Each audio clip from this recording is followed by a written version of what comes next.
You and I, we share a common source of great joy and excitement. And that same common source is also where we experience so much of our pain and frustration and disappointment. From one place, from one common thread, we get all sorts of rah-rah and encouragement and strength, and we also get so much, Some of you are sitting next to your source of both of those things. Some of you are sitting next to the person or people who you love with all of your heart, and yet you sometimes want to have a solid hockey fight with. Okay? Here's the challenge with this idea that we're talking about a little bit this month of hey, I don't want just a new year. I want a new me. I don't want just this clean slate. I don't want just new goals or even new experiences. I want me to be new. I want a new me. I want a new you. And the unavoidable reality is that part of us experiencing a new you is going to involve people. And sometimes these people are great joy, and sometimes these people cause us great pain, but people are going to be part of the reality. Relationships are going to be part of the reality. Connecting and striving to connect, it's going to be part of the reality. And now I wonder if we could just be remarkably candid, and I wonder if we could just sit in a couple of things. See, because I think the temptation is for us to even start a conversation about relationships and do it in church, so make it very clean and very rosy, very polished. And I wonder if instead we could just be what we always try and be around here. I wonder if we could just be honest with one another about a couple things. See, because while there's this thing inside of us that's wired and created for relationship, and while there's this thing inside of us that says, I want that, I want to be around people, I want to get to know people, even the most introvert among us wants to say, okay, I kind of want to know somebody, right? It's not working. It's not happening. Just globally, it's not happening. I want to share just a few results with you from one study that Cigna, a health insurance provider, did 20,000 people. And here are some of the things that they just discovered in this survey where people just could, without name recognition, answer honestly. This is one of the things that people just said. People like you and me. 54% of people said they feel like nobody actually knows them well.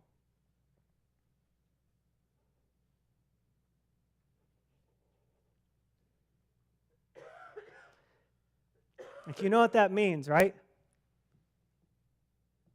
There's a couple hundred of us in here.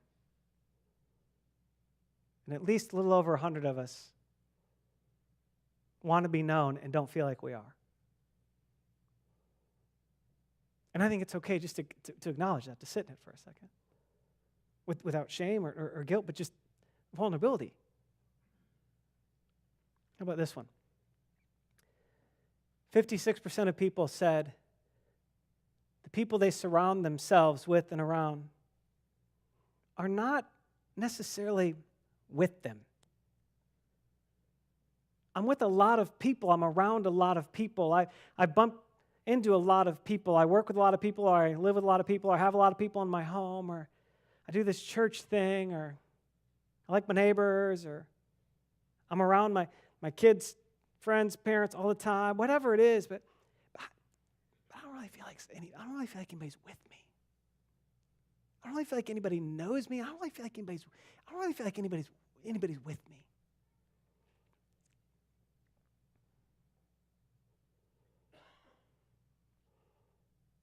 Again, over half of us.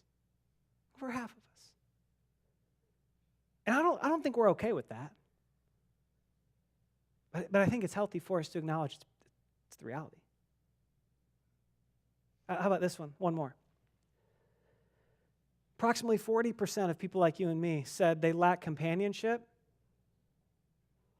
Their relationships aren't meaningful. and that they feel isolated from other people. 40% of people like you and me said, again, I've got lots of people around, but I feel isolated at the same time. I might even have a lot of what I call relationships, but my relationships don't feel meaningful. They don't feel like they have substance. Because I don't feel known, and I don't know if anybody's with me, I'm not sure how my relationships could ever have real meaning.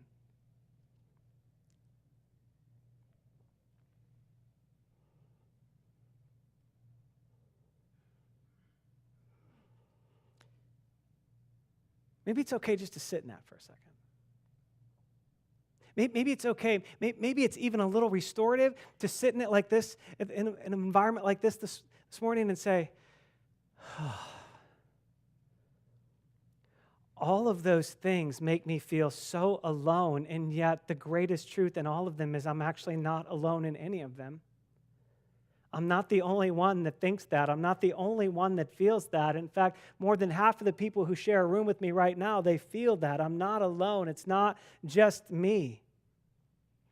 Or it's not even just people like me. It's not even just people in my season. Listen, you're not alone in that. The odds are good. Most of us register at least somewhere in there. You're not alone in that. Here's one thing. I don't want to take all the time to unpack all of the associated stats with this, but one thing that is just simply true in all of this is that there is no generation that's immune. I think there's part of us that wants to point at a generation that's not ours, whatever yours is. You want to point at a different one. Young people, old people, middle-aged people, busy people, crisis people, new parent people, whatever, that's them, that's them, that's them. Or we tend to think, if I could just get out of this season, then it won't be me. There's some peaks and valleys, but all of those stats, the threads are true every generation. Every generation. Which means this. It doesn't really matter how old you are. It doesn't matter how big your family is. It doesn't matter how long you've lived someplace. It doesn't matter how many people you run around. There's just a lot of us. There's just a lot of us that don't feel very known, that aren't really convinced anybody's really with us, and that have a lot of people but don't feel like there's relationships that have meaning and significance. And yet, listen, I don't think we want to be okay with that. I don't think we're signing up to settle for that. None of us are saying, yes, please make me more lonely, right? No, that's not what we're doing. That's not what we're asking for. And yet it's what so many of us are experiencing. And listen, here's the deal. Listen, please hear me on this, because I know there's so many of us in the room right now that the dominant thing starting to swirl is like weird guilt and embarrassment and like a failure and like, no. Let's just start with, we're not alone in this. We're not alone in this. And we all share. Some of us have hidden it and buried it and everything else, but we all share this God-implanted desire to have some relationship with other humans. I mean, we talked about this in the fall, and as we looked at the story of God, God created us to enjoy a few things. One of them was the people He put on the earth with us. And yet our track record is bringing more pain than enjoyment, more disappointment than enjoyment, more setback than enjoyment, more disillusionment than enjoyment. And now we've got a lot of things, but not a lot of relational traction. And so I wonder if we could just spend a few minutes like listening in on the words of the Jesus who made us with the desire to beat those trends, to push against the stats, to somehow live as people who follow Him and experience something different, something altogether different. To do it, we're going to look at His words in John chapter 10, which is in the New Testament of the Bible.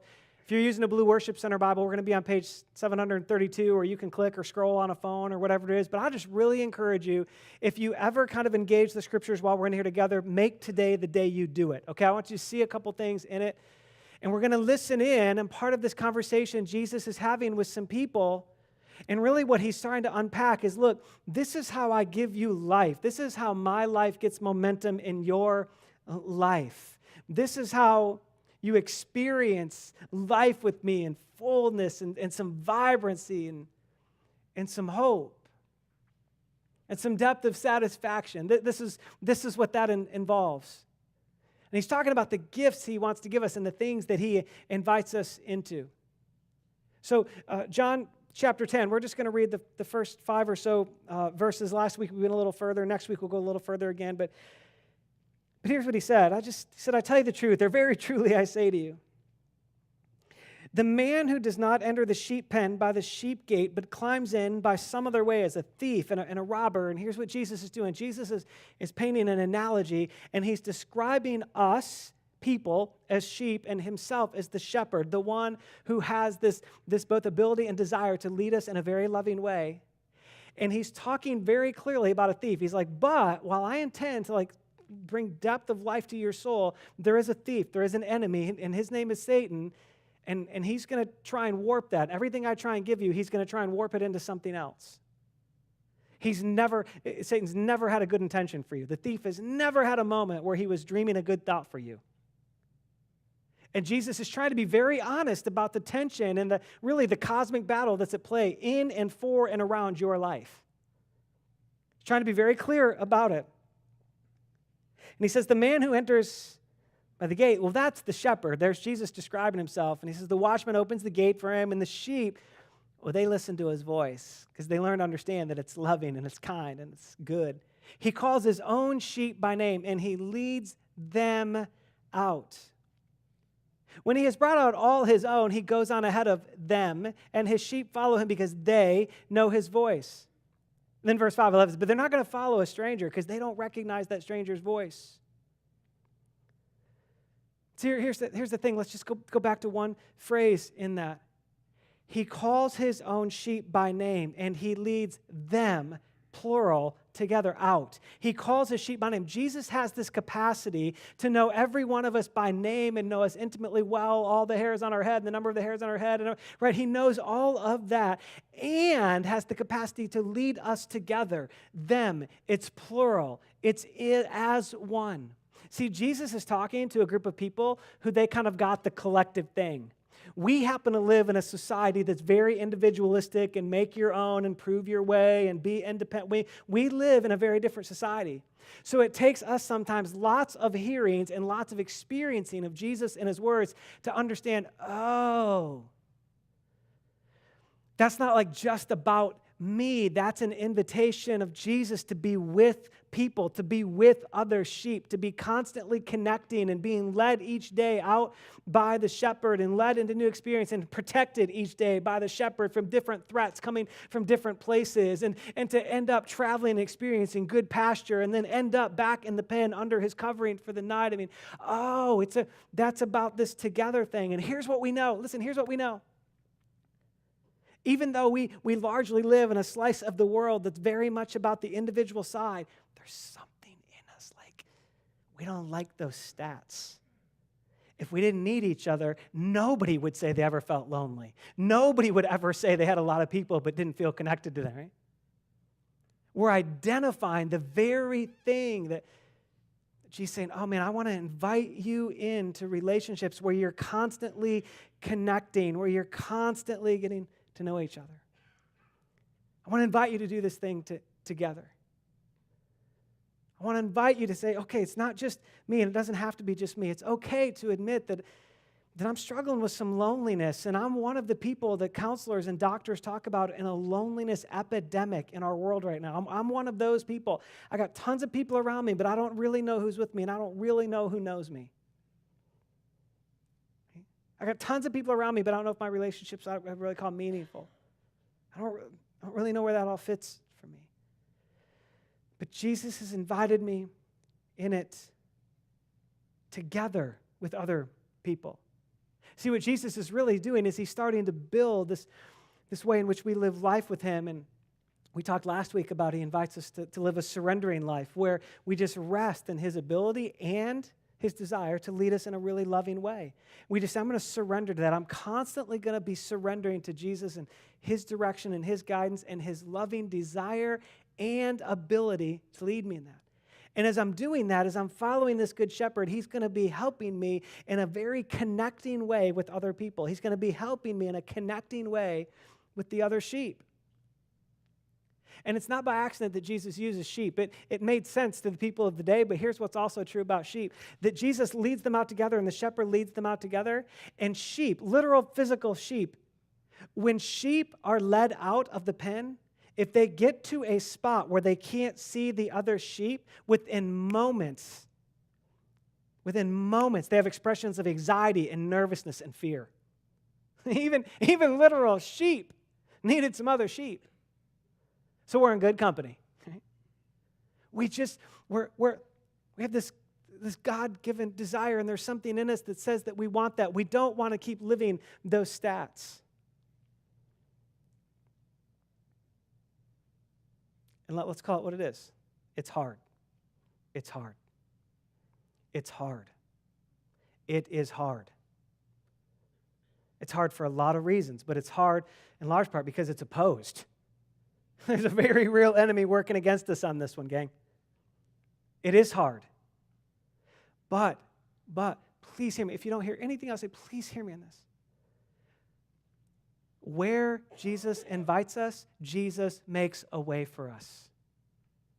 Where Jesus invites us, Jesus makes a way for us. If Jesus invites us into a surrendering life, he makes a way for us to surrender to him through grace and the giving of his life and the generosity of his love. If Jesus invites us into connecting relationships as part of life with him, then he makes a way for us. Where Jesus invites us, he always makes a way for us. It doesn't mean it's easy, because it is opposed. But he makes a way for us. And so as we just kind of sit in the middle of like, oh, I don't want those stats. I don't want to live lonely. I don't want to live with people but not together. I don't want to live with relationships that I'm not sure if they have any real meaning. And we sit in the middle of this invitation of Jesus. There's a couple of things I think we need to possess. And look, there's a couple of things I think we need to possess, but before we talk about things we need to go do. Okay? Here's one is, in order to live this thing with Jesus, again, in a world that approaches life very differently than Jesus has invited us to, we got to get a healthy perspective. We really got to get a healthy perspective about what connecting is and how it actually works a little bit and how it plays together. We need a healthy perspective. And here's kind of how I want to play that out in our world. Anybody miss playing Legos? I do. I bless you, lying fool. I mean, come on, somebody, right? I do kind of miss playing Legos, the simplicity of building something and the ability to tear it down when you didn't like it, right? That was the best part, probably, right? Just imagine this kind of big, flat Lego board. And this is kind of our life and relationship to the mass of people we might know. The few hundred or several hundred people that we might know. It's the 1,000 or a couple thousand people that might follow us or be our friends on social media. It's all the people we work with, live around, pass in the store, and whatever else. And we've been a little bit duped into thinking. We've been a little bit duped into thinking that, wait, if I have all of this, then I should feel connected. I should feel like I'm always connecting. If I have hundreds of people in my life and thousands of followers, then I should feel like I'm connected and connecting, right? I mean, look at the volume of people in my life. And then because we're not, what we do is we pick up this weight that says, wait, I got to carry the weight of building deep connection with all of these people. And it leaves us kind of relationally fatigued and relationally disillusioned because we're actually, honestly, we're doing something we're not wired to do. We're going to know this many people, and we can even enjoy this many people, but depth of connection isn't going to be there. There's another wave of people in our life. So let me just talk to you about social science for a minute, okay? Social science would say, you know how many people we actually know, I mean, not know deeply, but we know. Like we know their name, and we could probably put their family with them if somebody stood them in a lineup of people, right? Like we might even know what they do, or we got an idea, oh yeah, they're from Kentwood, or not, they're from Caledonia, or Middleville, wherever, right? For most people, it's between 100 and 150 people. It's between 100 and 150 people. You don't know them deeply. They don't know all your deepest, darkest secrets. Okay, but there's 100, 150 people that you know their name. They probably know your name. You've got a little just tidbit about them, right? You want to know how many people that is in church for people who go to church? It's between 100 and 150 people. It's funny how that works, right? Which means if you go to a church of 200 people, you kind of have this level of knowledge about 100, 150 people. If you go to a church of 150,000 people, you have this level of knowledge and connection to about 100 or 150 people. Has nothing to do with the size of the group that you're in. If you work for a company that has 10,000 employees, this is still your number. And yet a lot of times we feel like, wait, in order to be connected, I gotta know everybody. I gotta carry this weight somehow. And we pick up a weight we weren't actually intended to ever carry. There's kind of layers of these relationships. And then there's actually one more. Most of us, if the most healthy of people, have somewhere around 5 or 6, maybe 7 or 8 really deep, fully transparent relationships on the top end. Some people have 2 or 3. Too many of us right now, we have 0. That's why the stats are what the stats are. And some of the challenges, we got to change our perspective because we're trying to take kind of these black Lego level relationships out here. And the world can't handle that, and you can't handle that. And we've tried to say, look, oh, wait, well, maybe in here, maybe like 40 people. Can't I just bare my soul to 40 people? You can, but don't expect all 40 to be able to reciprocate back. Why? Because there's a God-given cap to this. Now listen, just think of the freedom that can come with settling in on the same man. If I really deeply knew 5 people and I had the strength of that, it probably would impact how I feel and love the 100 or 150, which would probably shape how I love and impact the hundreds or the thousands around me, right? We really need a little bit of a healthy perspective. We've been duped into thinking that everybody out here needs to be in the black level relationship. Or we've been duped into thinking, you know what? I live in America. I don't need any of that. I got mine, you get yours.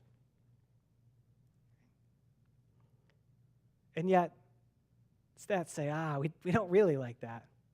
It's not really satisfying. And we would do well just to say, man, maybe I need just a little different perspective on how I live this out. And what are my expectations? And are they reasonable? And are they in the way that God has made humanity? In this little black box, look, it's more than your family. I hope if you're married, I hope one of them is your spouse. But it's more than your family. It's a few beyond that. It needs to be, and that's healthy and good and normal. And in West Michigan, we can kind of anchor in and say, oh, that's all my family. We don't need anybody else. And there's a lot of risk in that. We can talk about a different day. But what's the real perspective? We need some permission to say, all of these, green relationships, red relationship, black relationship, they all have a place in my life. They all have place. But no one of them is the end-all, be-all. Now, just for a second, let's talk about the elephant in the room, okay? That one, okay, that one, sure, yeah. I've got a daughter who loves animals. I was going to put an elephant on the screen, okay, yeah. Let's talk about the elephant in the room. Here's the elephant in the room.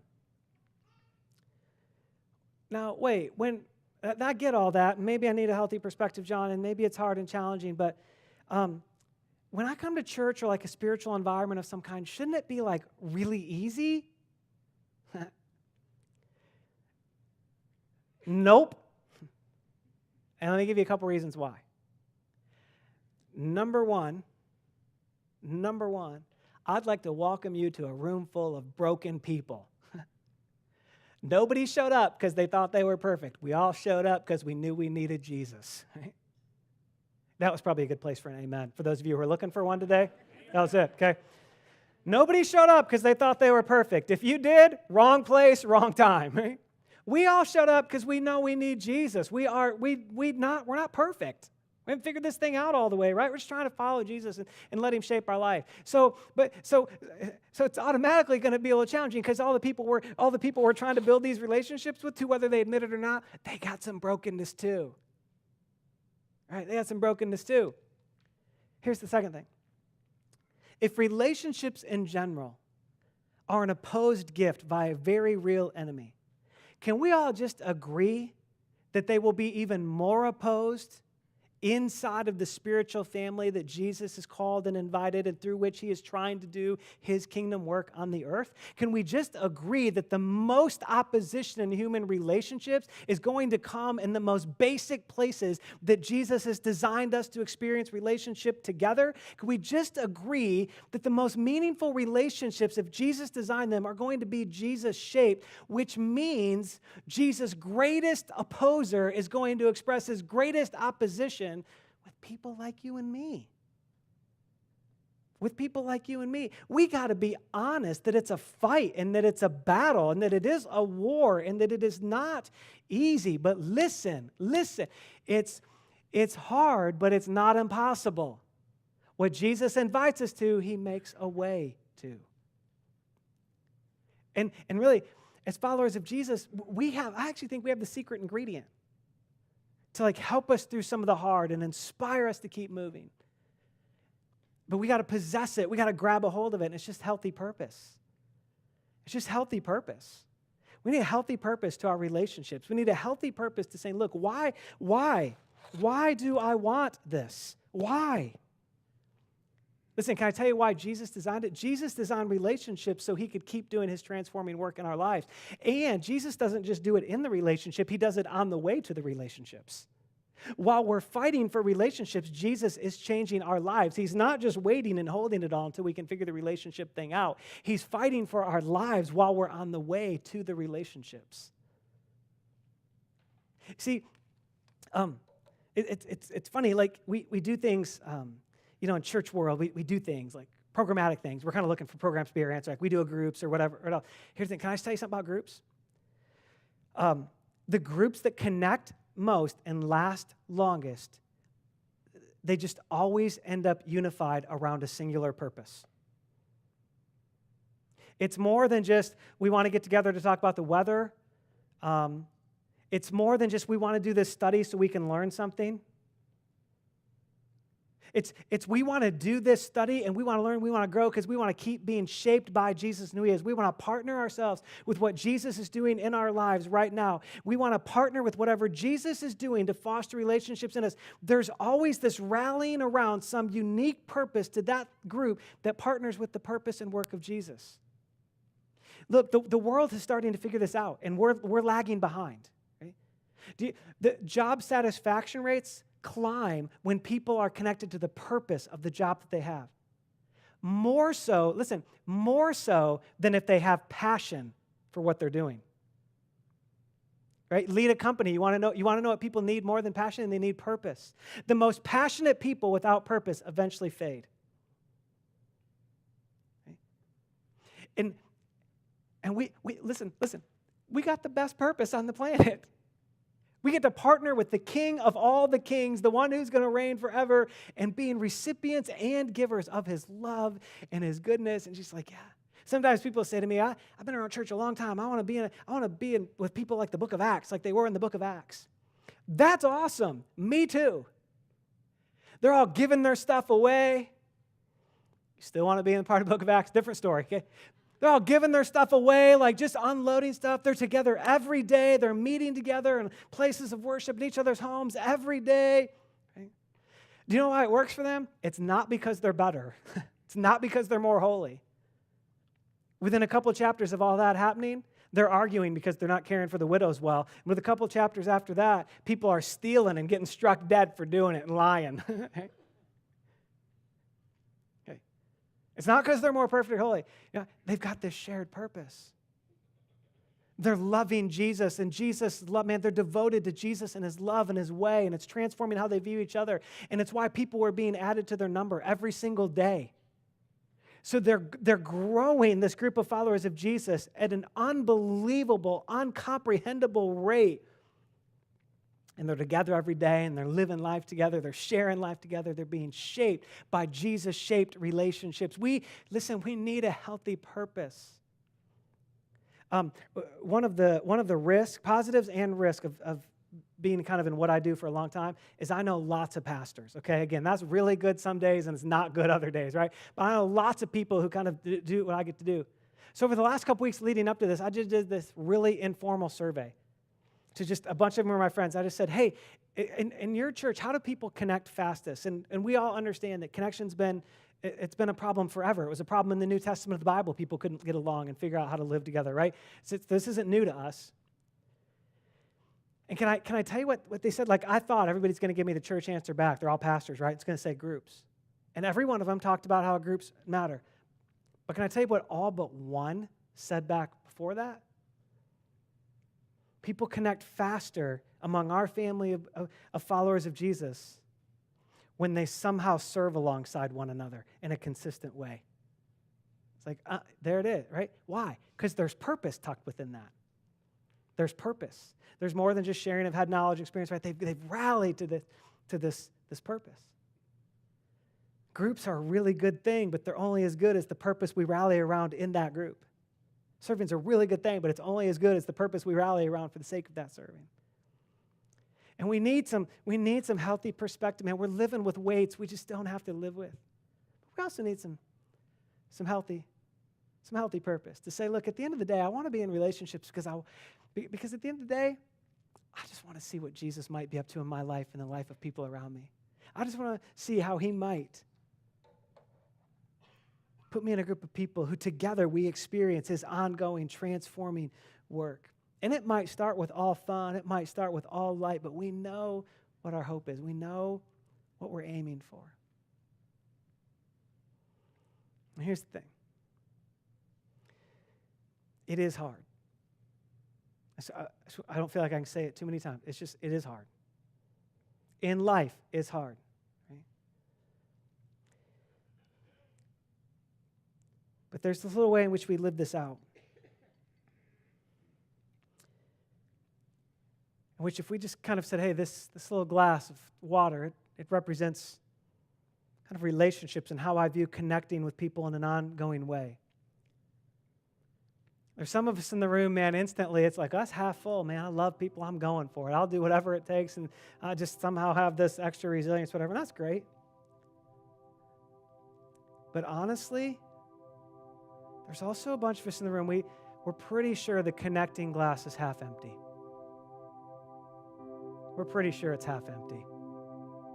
And we won't say that out loud because we do believe, there's somewhere in us we believe that where Jesus invites us, he makes a way for us. There's something in us, we believe that. But we got just enough disappointment. We got just enough setback. We got just enough trying and not winning that just almost without us even knowing, not with a hard heart and not with some rebellious spirit, but we've just picked up what I want to call today, we've picked up a spirit of cynicism and pessimism. We lead with, it can't work, that can't happen for me, I can't do it, I can't find it, I can't, we can't, they can't. And again, we don't do that with some hard heart. We're not. But there's just this spirit of pessimism that kind of sneaks in because we all got a lot of wounds on this one. We've all got a lot of relational setbacks and disappointments. I get it. Look, listen. Me too. Lots of times. Me too. I happen to live in a world where I'm around a lot of people. I don't know how many times over the years I've said I'm with all these people, but I don't know if anybody's with me. Like at a soul lot. I don't know how many times I've said that over the years. I've said it to Erica my own wife. I don't know if anybody's with me. And that can easily lead to, It can't, I can't, they won't, this, right? And it just gets in there, right? Why? Because this thief is not creative, but man, is he crafty. Man, he's crafty. And before we know it, we're saying and living things we don't actually want to believe. And I just think for a lot of us today, I just think yesterday, standing right here praying for you and for me, I just think Jesus just kind of gave me the faith to say to a bunch of us in the room today that in Jesus' name, I break that spirit of pessimism off you. I break that spirit of pessimism off you.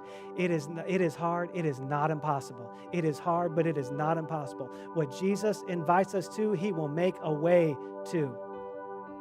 And listen, I didn't say this first hour, but I feel compelled to say it this hour, so you got to hang on for the ride, okay?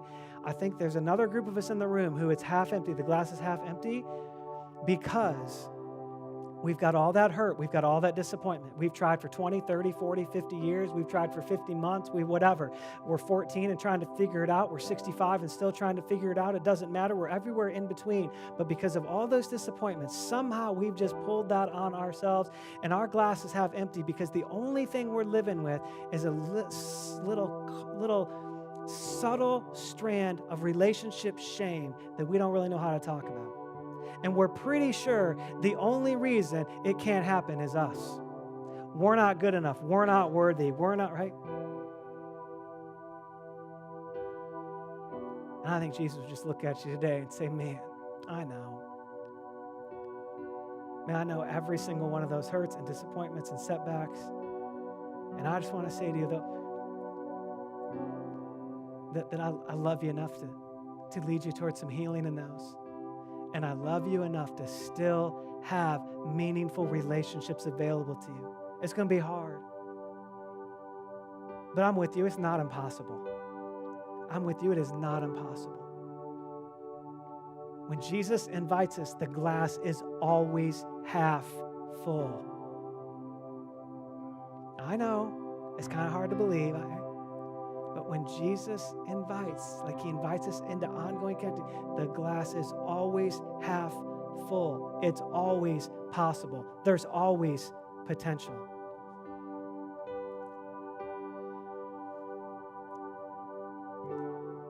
I want to just put some questions in front of us. Each week, this is kind of what we're going to do. Let me just give you 4 questions, and I want to go to number 2. Just go to the second one. And I want to invite us just in the strength and the lead of the Spirit that we sang to, prayed to, listened, and are just open to his counsel. Do I approach relationships with hope or with pessimism? Am I approaching relationship with hope? And look, hope does not mean this anticipation of ease. If everything was easy, you don't need any hope. You need hope because it is hard. Right? Am I approaching them with hope or pessimism? Listen, and I think most of us assume it's hope, but listen, the enemy's crafty. Come on, he's crafty. He's crafty. If all of our conversations are negative, if all of our conversations are negative about it, if all of our conversations are even our internal conversations are woe is me, I just think Jesus wants to dawn a new day for you. Listen, I'm talking to myself as much as I'm talking to any of you, right? It's so easy to get there.